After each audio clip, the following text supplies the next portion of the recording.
Hello everyone and welcome back to another video from Crazy Gamer. In this video, I'm going to show you how to change your password for your account on the Mobile Legends game. So let's get started right away. First of all, open up the Mobile Legends game on your device, and once it is opened up, you will be taken into the home page.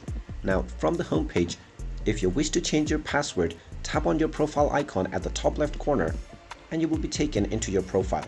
Just tap on account from this page and you will find the account center at the bottom right section. Go ahead and tap on this and you will see the option to change your password.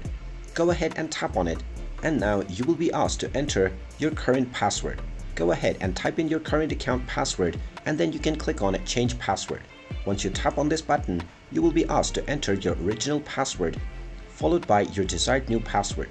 Just type in your original password in the first box, followed by your desired new password, and then type in this new password once again for confirmation.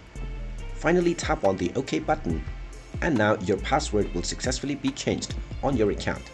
And there you have it. That is how easy it is to change your password on the Mobile Legends game account.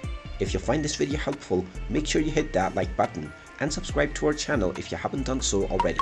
Also ring that notification bell to never miss another update from us.